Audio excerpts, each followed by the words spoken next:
Now we have a chapter featuring skills, with information on how to acquire skills. All beginning characters possess a number of skills and abilities related to their background and chosen profession. The level these skills were acquired is always considered to be level 1. As the character advances in level, they will automatically acquire new skills per his or her profession. Now you could be thinking that perhaps the different professions are a bit too narrow when it comes to the focus as to how they can apply their different skills and abilities, but you also have the option or possibility of acquiring extracurricular skills.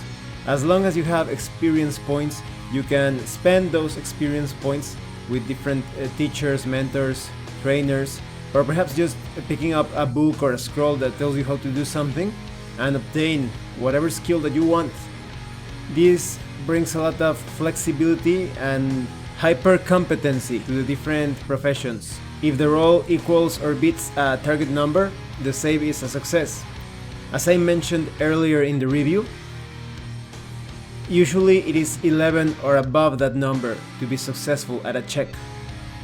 Now when it comes to percent skills, these are skills that when used, the player will roll percent dice against a calculated chance of success. If the roll is equal to or less than the percentage chance of success, then you pass the check.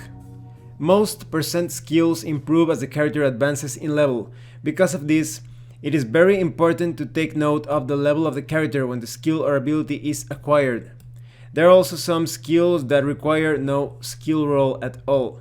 Success is almost always assumed. But there could be some circumstances, environmental factors that could apply some negative modifiers or could require a check. Then the game judge could decide that you need to make a roll to succeed at a particular task. You have different types of skills. You have common abilities, which all characters possess to some degree. You have background skills that are learned as a result of the character's upbringing. You also have skills related to arts and sciences, learned through formal study. You also have combat skills, which concerns the use of weapon and weaponless fighting skills. You also have performing skills that are used by entertainers of various sorts. There are also thieving skills that are generally associated with rogues. There are Woodlore skills associated with hunters and those raised in primitive or barbarian cultures, and there are special skills which are learned solely through one's profession. Now when it comes to these different skills, I think they are quite thematic as to how you obtain them.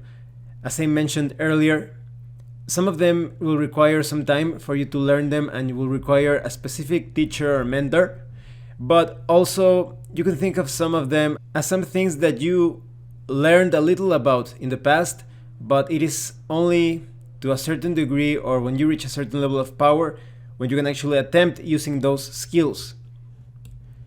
I really like how they have a skill index organizing everything. It's very easy for you to find the name of a skill, to determine the type of the skill. Maybe it's a special skill, or maybe it's related to combat or arts and sciences, and you also have the page number to get to that skill right away. I think that the addition of hyperlinks would have been great in this index. Now let's talk about the different types of abilities and some examples. You have common abilities. There are many things a character can do that are not associated with trained, learned skills. These common abilities are pseudo-save skills, that is, each requires a save versus the most appropriate attribute, and each of these abilities can be used regardless of a character's chosen profession. That is, these are general skills that everyone can use or can try to be successful at a particular task related to them, but the characters that are specialized in these skills will obviously perform much better than others. But for example, let's take a look at climbing. Everybody will be able to climb, but someone who has taken climbing as a skill could get automatic successes in different situations. And those that have a bonus, for example, to their dexterity attribute, which is related to climbing, will be superb climbers. So maybe you are exploring some ruins, some dangerous site. If you are an expert climber, let's say you have a rogue type of character, it will be quite easy for you to get to the very top of an ancient tower. But maybe you are a warrior type of character that decided to take climbing as an extracurricular skill. Maybe you won't be able to get up to the very top or scale some very sheer surfaces with just a few handholds. You will still be able to make it perhaps to the battlements or to a window or a hole in the wall in the structure that you are trying to get into. So you have skills such as brawling, climbing, hiding, leaping, searching.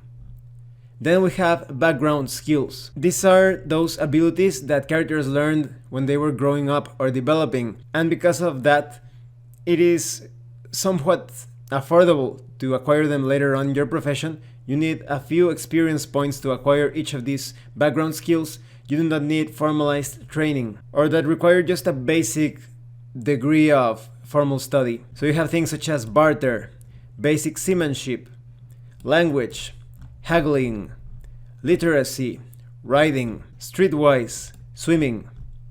Next we have arts and sciences.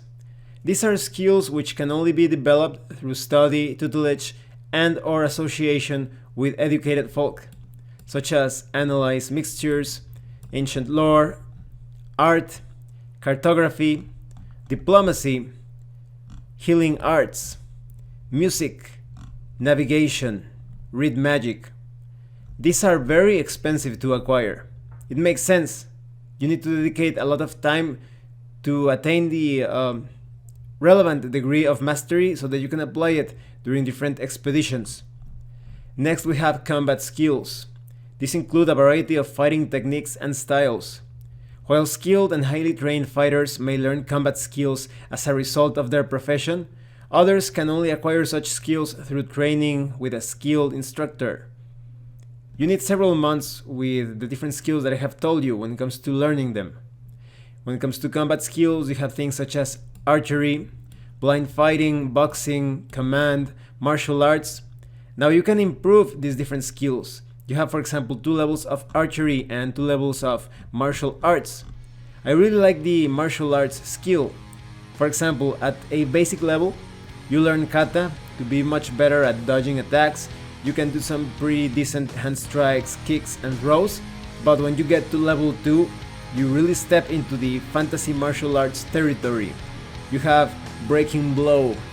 Those with advanced martial arts can use a hand strike, kick, or headbutt to break through a wooden door or plank up to 2 inches thick and more as you level up. So this is the type of martial arts technique that you will be using to break through doors or walls. You also have advanced kata, which gives you such a defensive benefit to the point that you can even successfully evade device-propelled missile weapons. You also have Knifehand, and this one is truly the stuff of legends. With Knifehand, you can pierce even plate armor, and you can even penetrate the magical defenses of some enemies. You also have Jump Kick. If you want to jump several feet in the air and attack with a powerful kick, you really want to train in this combat technique.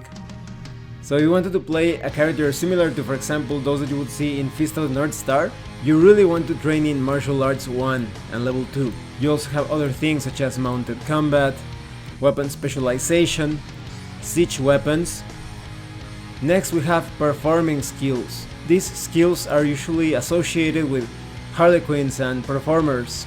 So you have acrobatics, which will allow you to perform different types of jumps and falls, that is, falling without hurting yourself. But at level 2, you can even walk the tightrope with little to no worries, and you could even vault using a pole. You also have acting, animal training, juggling, you have knife throwing, sideshow talents such as contortion, for example, or swallowing some objects like glass, coins, bones, perhaps swords and knives. You also have thieving skills, which include many skills associated with rogues and other underworld types. So you have appraise treasure, decipher, evade pursuit, hide in shadows, interrogate. Now when it comes to interrogation, you can abuse the target of your interrogation methods through verbal abuse, physical threat, or even direct torture. However, there is a percentage chance that you may end up killing the one you are subjecting to torture. You also have lip reading, thieves' cant, of course, traps. Next we have Woodlore Skills.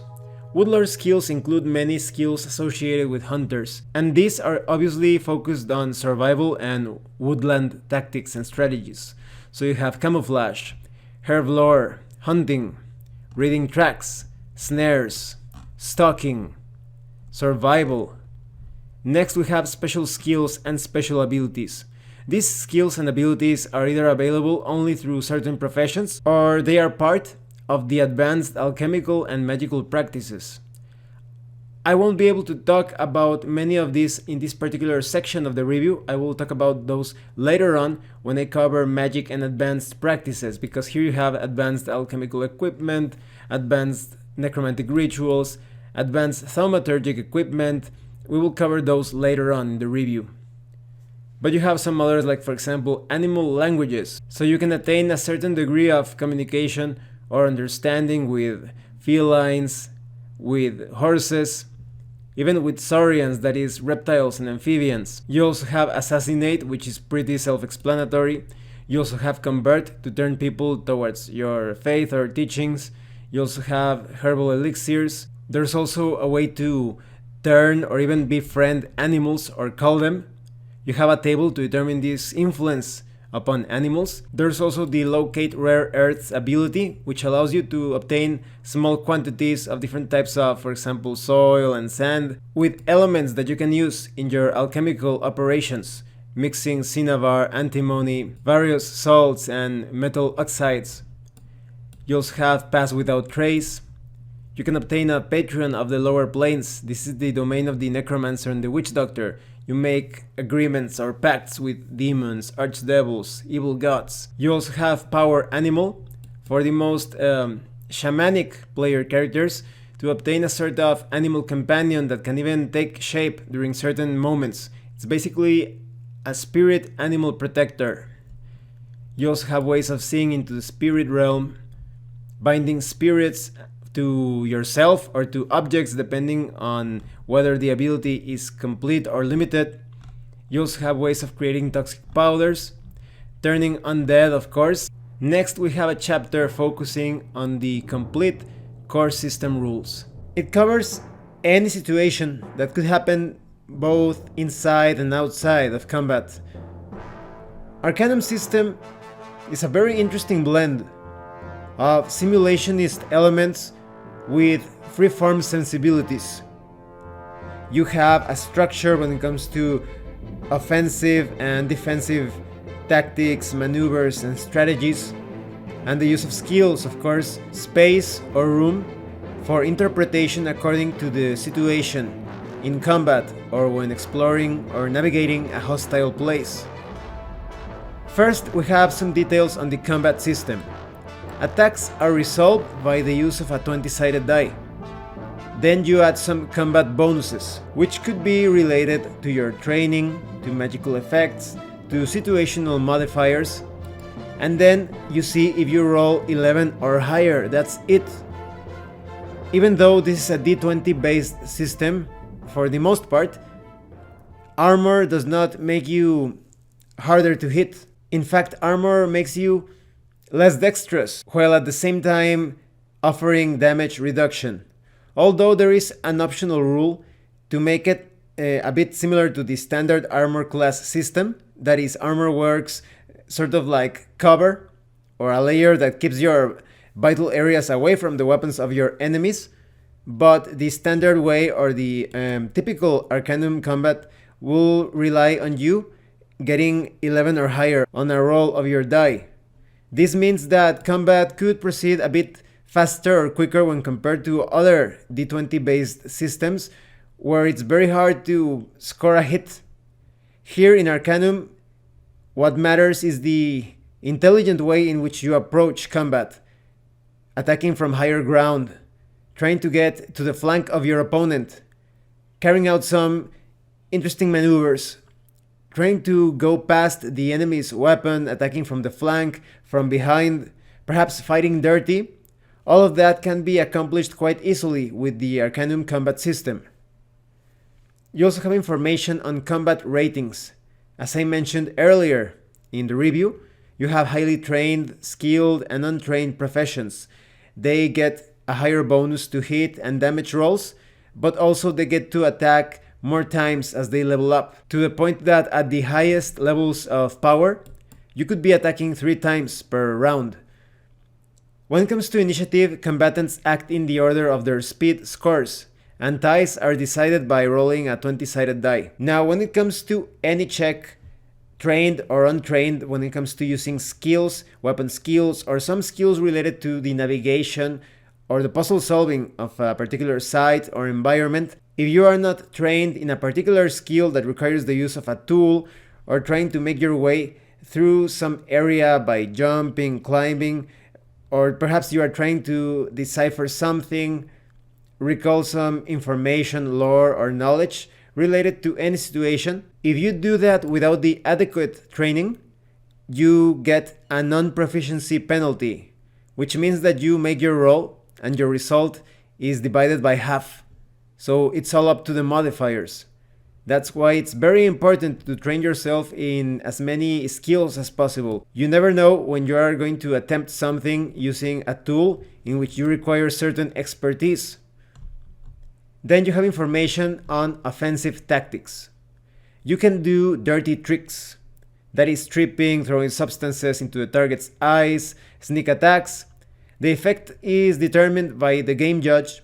The usual to hit roll is used, and the target is allowed a save versus dexterity to avoid the effect. I think that imagining or picturing the combat situation clearly is going to be the key to success. And the game judge has the privilege and the challenge of making sense of the combat situation to give both bonuses and penalties according to the description of the attacks and the defensive maneuvers. When it comes to a basic melee attack, you can attack with any handheld weapon, and when it comes to missile attacks, you could throw a weapon or use some sort of device to propel your missiles towards your enemy. That is, maybe you're using bows, crossbows, or you're throwing axes. Now, when it comes to unarmed, weaponless attacks, they deal little damage. You need to be trained in an unarmed discipline of combat so that your hand strikes or your kicks, your headbutts, anything that you want to do deals more damage. You can also attempt to restrain your opponent or knock down your opponent. Everything is resolved by making an attack roll, and so the opponent needs to make some saves to release himself or herself from any sort of maneuver that you are applying. So for example, if you are restraining your opponent, that opponent would need to make a save versus strength to break free. And when it comes to knockdown, that opponent would need to make a save versus dexterity to quickly get up. Otherwise, that opponent would need to spend an action to get up. Now, you can also carry out specific hits. This includes special blows with the boxing skill or martial arts. You could attack a certain part of your opponent's body, perhaps the hands, the neck, the eyes. This is different from dirty tricks. When it comes to those types of attacks, you get some very minor bonuses or effects. But when it comes to specific hits, it could result in your opponent dropping an object, a weapon. Perhaps that opponent could end up being knocked out by one of your powerful attacks. Maybe that opponent suffers double damage. Maybe part of the opponent's armor ends up loose and it no longer offers as much damage reduction, or maybe it adds some penalties to the attack roll because you attack the opponent in such a way that the armor, the clothes, something is in the way of the opponent. He cannot fight freely. He feels somewhat restrained. It usually represents something very significant when it comes to hindering your opponent. But because of this, every time you want to carry out a specific hit, you roll as if you were non-proficient in that attack.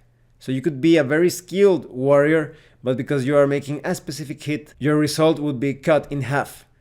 So it is up to you to decide if you want to do some dirty tricks to get some minor effects, or go for the specific hit, which could result in a very damaging, very serious attack. This is great because anything that the players want to do, you can accommodate it. You can categorize it as either a dirty trick, perhaps an unarmed weaponless attack, a specific hit. There is no limit to what the player characters can do during a combat round. And this is without counting skills, special abilities related to professions, magical bonuses, spells, and the particular use of a specific weapon.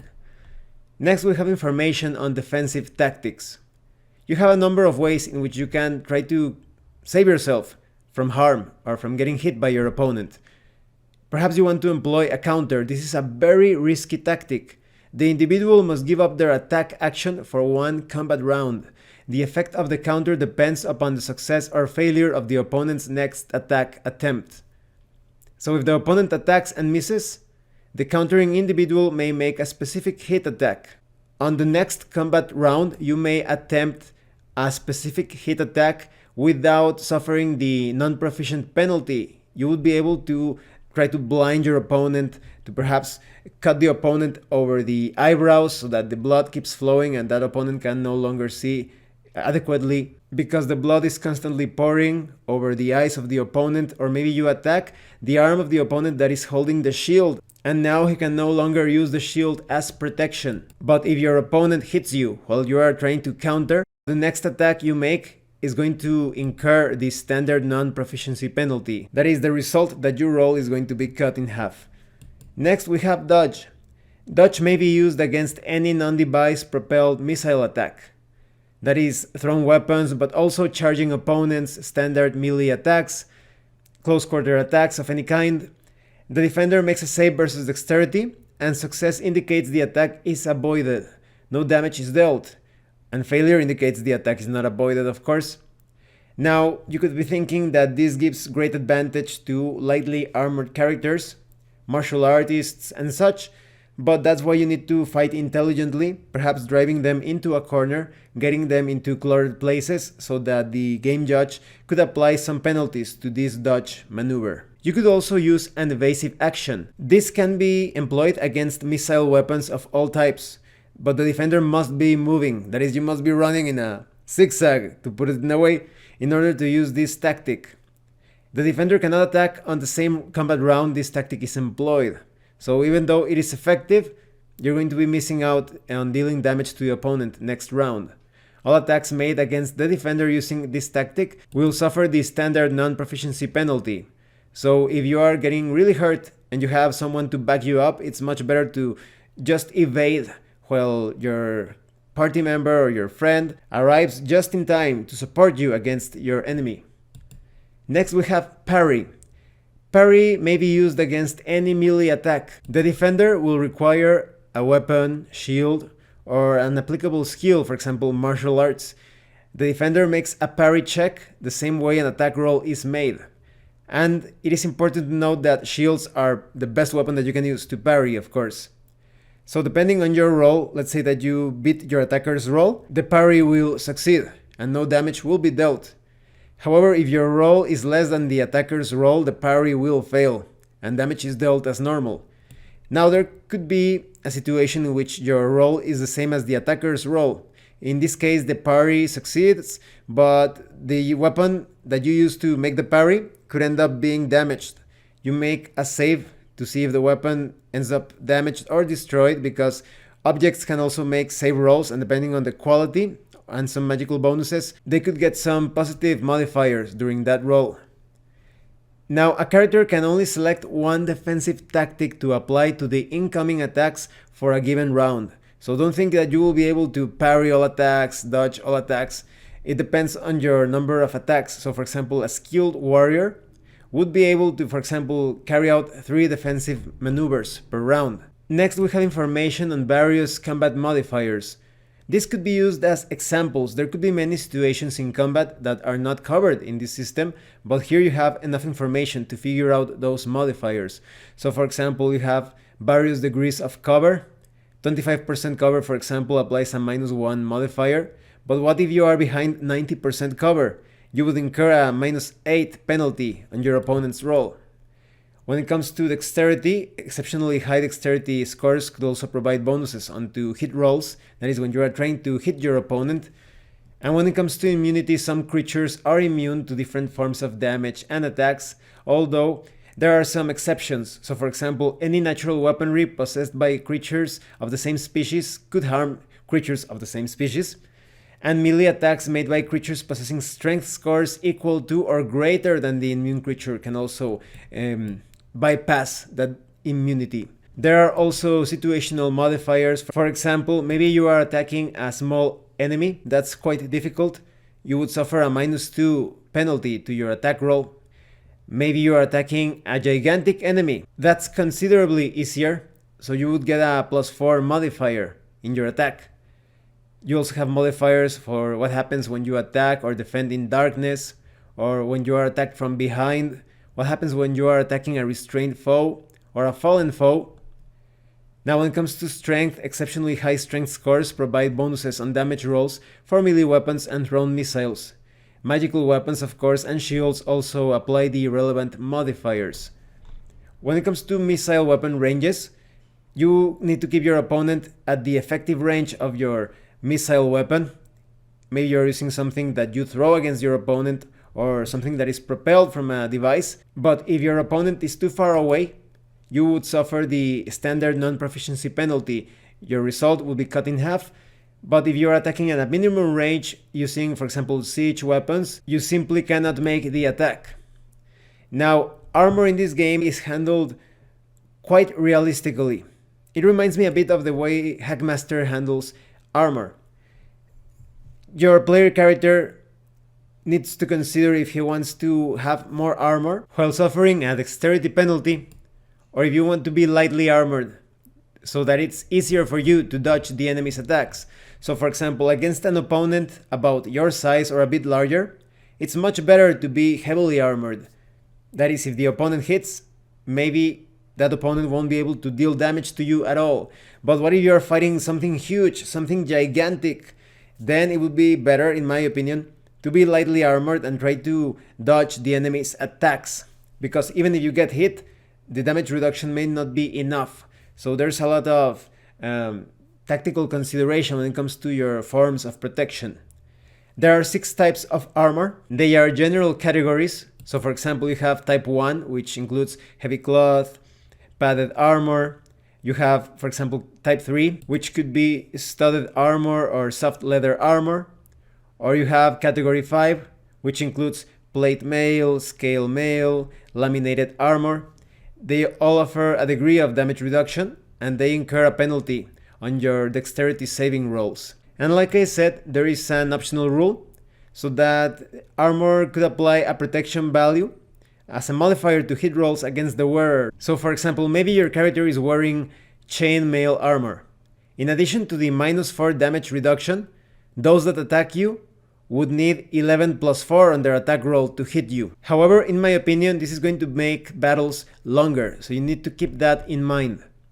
I really like the way that most rolls, or the average skill roll or check, requires 11 or more to score a hit or to be successful at the use of a skill, because that way the game judge can use any non-player character, any enemy, and figure out what that non-player character or enemy needs to roll to hit or to succeed at a task without looking at the stats. It speeds up gameplay. Like I mentioned, shields give you a benefit when it comes to making a parry maneuver or tactic, and you can even use shields to bash your opponent with them.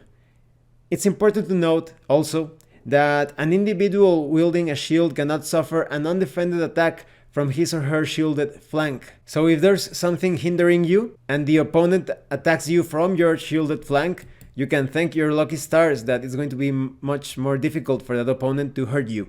Now, when it comes to time and combat, I prefer when a single combat round lasts between 3 to 6 seconds, because in Arcanum, one combat round equals 1 minute.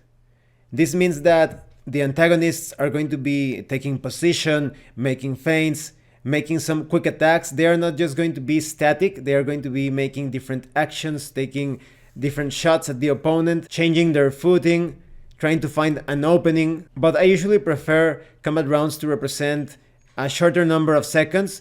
It feels more real. Anyone who has been in a self-defense situation knows that combat is usually resolved in a matter of seconds. That is, if the participants know what they are doing, of course. Regardless, during this combat round, you can also do other actions. You can retrieve items from a backpack, you can mount a horse, string a bow, load and fire a sling, Retrieve a scroll, anything that makes sense with the situation and is allowed by the game judge. Next, we have information on special combat rules, like for example, chase.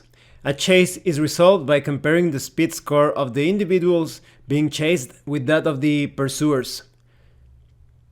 There could be some variations or modifiers because, for example, maybe one of the participants in the pursuit or chase has a head start, then that participant would have a chance of escaping his or her pursuer. Or maybe there is some treacherous ground, some obstacles, some very difficult places to move around through or navigate. That could also influence the result of the chase. So maybe the ones being pursued and the pursuers will have to succeed at different saves throughout the chase to see if they catch up to them or if they get away. You also have information on surprise, which could happen under two different circumstances. Maybe it's an accidental face-to-face encounter. Or maybe there is a type of planned sneak or surprise or ambush. So some participants in the battle would be able to strike first or act first. You also have information on undefended attacks. An undefended attack is essentially a free strike at a foe who, for whatever reason, is not able to offer resistance. For example, maybe the individual has been surprised or ambushed.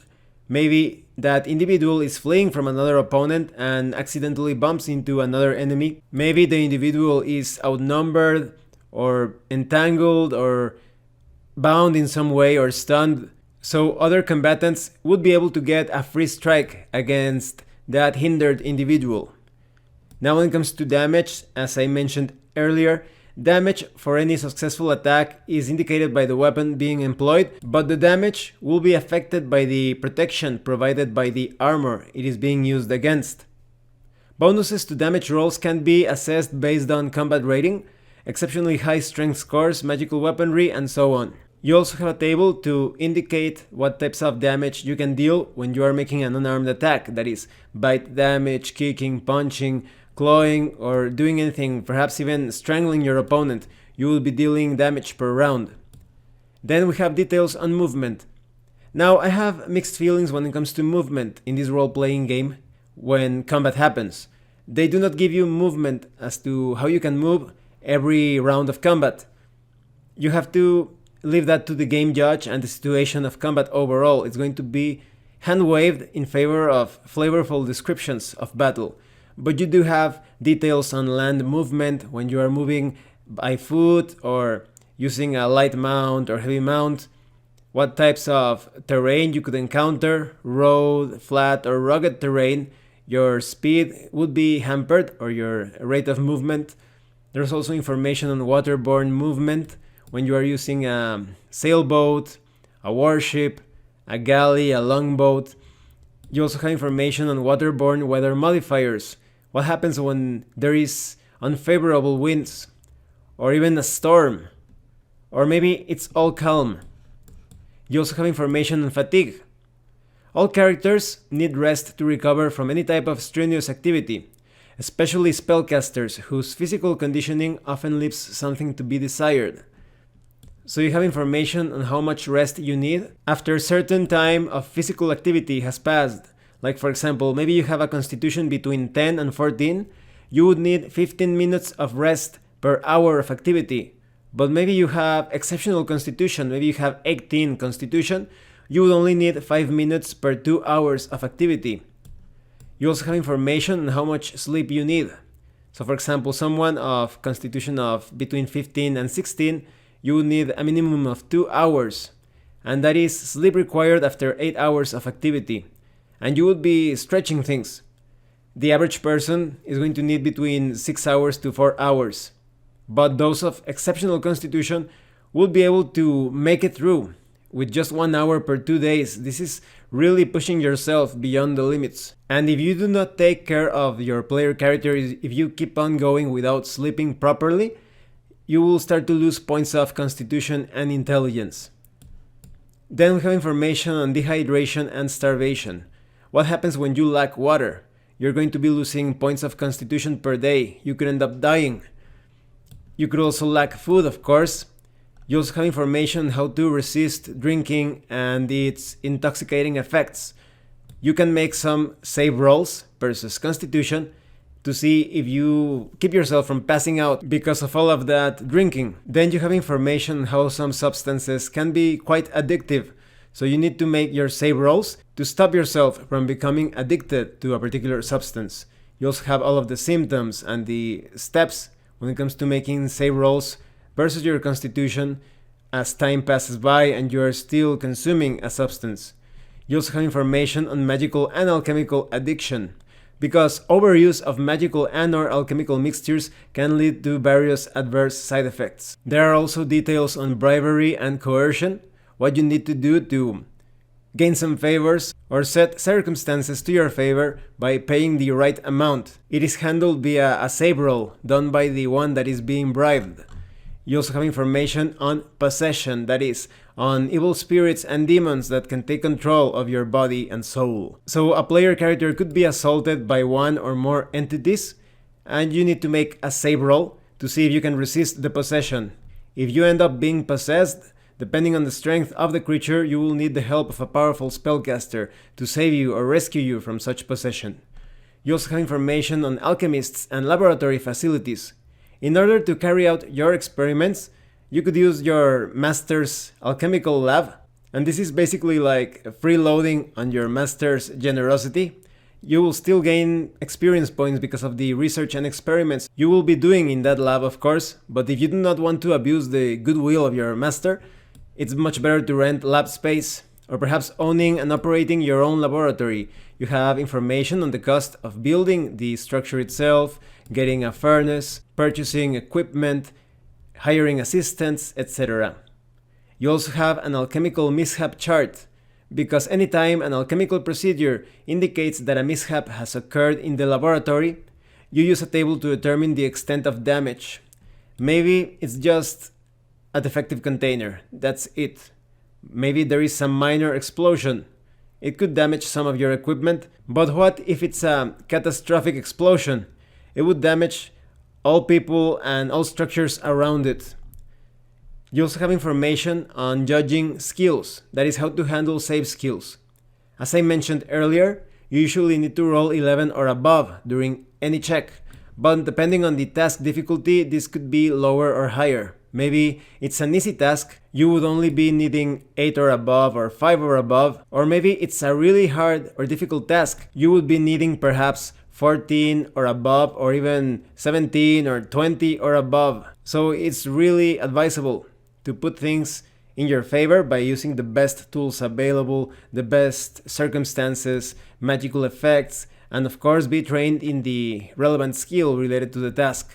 You also have information on skill versus skill checks, which is basically both participants or more participants making rolls, and the highest roll wins. And also there are some skills that are percentage based, so you have the modifiers to represent easy tasks, average tasks, tough tasks, or perhaps even heroic or legendary activities. You also have information when it comes to skill versus skill checks concerning percentage save rolls. You try to roll the highest number possible while staying below your percentage threshold. And these types of rolls and contested rolls could also apply to skills that work automatically, but for some reason or another, they become suddenly a bit more challenging. You even have information on how to make contested rolls between different skills, that is, skills that use percentage against other skills that rely on making a d20 roll above a certain number. In this section there is also information on how to award experience points, dividing experience points between all of the members of the group, or perhaps awarding more experience points to members of the party that contributed more in defeating an enemy, solving a puzzle, overcoming some sort of obstacle or hazard. And you could also discard the concept of experience points altogether and just level up the characters after certain goals or thresholds have been achieved. Next, you have information on mentors and masters. With the possible exception of Beastmasters, all characters will have a former mentor or master who taught them the skills of their profession. This is quite flexible, of course, depending on your character's background and your personal story or history, but it is quite normal to have a teacher or mentor that guided you through your entire profession development process. So you have tables and methods to determine the race of your instructor, the gender, the age, the attributes, the level of ability, the alignment, the temperament. Maybe your master is quite benevolent. Maybe he or she is always preoccupied. Maybe it's an irritable mentor, or maybe he or she is quite unpredictable. You also have information on the wealth of your mentor, the mentor's renown, other pupils, and this is all very useful for story building because maybe you need a loan. You could ask your mentor for some money. Maybe you need the help from other pupils, or maybe you will be the one helping your mentor or other pupils throughout the campaign. You also have a table to determine the spellcaster titles of your mentor or perhaps your own. And there are also rules for attracting and accepting your own disciples, pupils, or candidates rather. So there is a percentage chance that you could attract someone. That person may not be too competent. Maybe some others are quite gifted. So you could accept them, and depending on how you're handling things, maybe they need to pay you something for your tuition, or maybe they get lessons for free, but they also serve as assistants. I think this is great to potentially recruit a hireling later on when the pupil or apprentice is ready, or perhaps your own student or apprentice could become a replacement player character if your character dies. There's also information on medieval economy that is divided by classes such as peasants, vassals, merchants, royal ministers, royalty. There's also information on non-player character professions, how much they charge for their services, such as animal trainers, clothiers, crewmen, laborers, engineers. You also have more specific professions like alchemists, assassins, hunters, mercenary soldiers, with their hiring costs and their adjustments. So overall, a very solid system with a lot of room for rulings, not rules, while following a coherent structure.